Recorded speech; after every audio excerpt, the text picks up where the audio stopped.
Hey guys, Mrs. Bukaki here. On this video for Chapter 5, we're still on quadratic functions. We are going to review some factoring problems.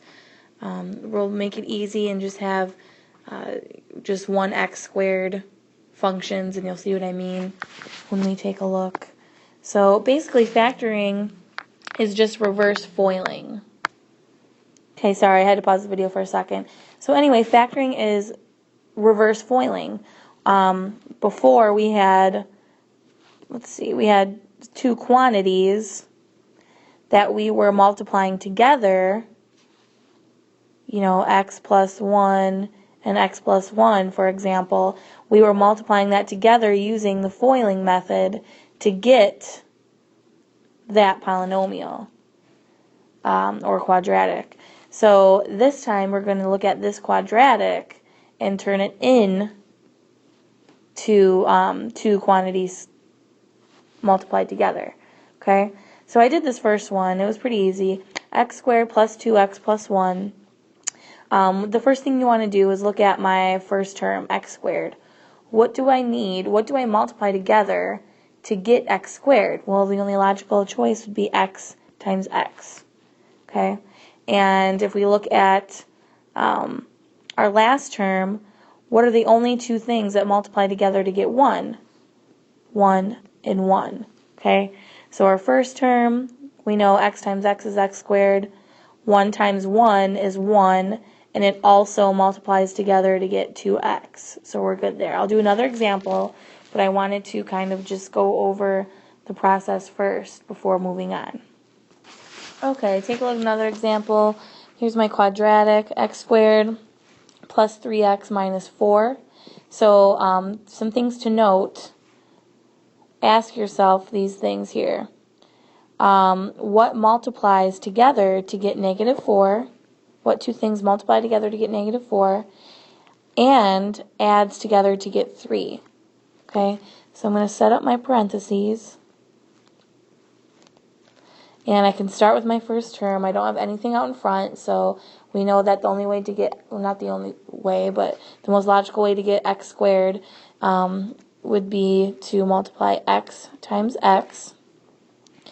Okay, and then I'm going to look at my last term, and what are the factors of 4, or negative 4 rather? Well, you can have negative 4 times 1. You could have 4 times negative 1. You can also have negative 2 times 2 or 2 times negative 2. So all of these are factors of negative 4. But what apply to this situation, meaning what multiplies to get negative 4 and adds to get a positive 3. Okay, so negative 4 times 1 does equal negative 4, but if you add them, do you get positive 3? No, you get negative 3. So that's not it. Negative 4 times a negative 1 gives you negative 4. If you add them together, do you get a positive 3? Actually, you do. Okay, so those are going to be your factors that you're going to put in your parentheses. Okay, and another kind of something to make note, your plus and minus, you're going to have the same thing over here, plus and minus. If I had a plus and a plus, it would be plus plus here. And conversely, if I had a negative then a plus, then I'm going to have negative and a negative. And I'll have that in the next example. So anyway, we know that we want to use the numbers 4 and 1 to fill these slots right here. But which order do we use? Okay, so my negative portion, I want to be the smaller number because I still want a positive 3.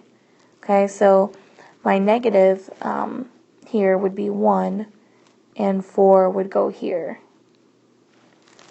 So let's check our work, and we can FOIL.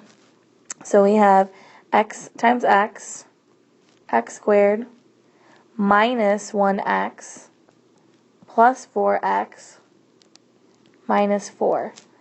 Reducing that or combining like terms, x squared plus 3x minus 4. Okay, and we're good to go. Okay, one final example. Here I have x squared minus 7x plus 10. And I'll set up my parentheses here. We know right off the bat that it's going to be x times x for our first term. And in the last slide I mentioned if you have a negative and a positive, for your parentheses it will be negative, negative. And you'll understand why when we start looking at our last term here. Okay, so what multiplies together to get negative, 10, but adds together to get negative 7? Okay, so let's look at the factors of 10, all the possibilities of 10. Factors of 10. Well, you could have 1 times 10. You could have negative 1 times a negative 10. You could have 2 times 10. Or you could have negative 2 times a negative 10. Oh, I'm sorry. I meant those two for these to be 5. 2 times 5 gives you 10. Or negative 2 times a negative 5 gives you 10. And I guess maybe I should use multiplication signs for you guys. Okay. 1 times 10 is 10. Negative 1 times negative 10. 2 negatives make a positive. That's 10. 2 times 5 is 10. And negative 2 times negative 5 is 10. So all of these apply.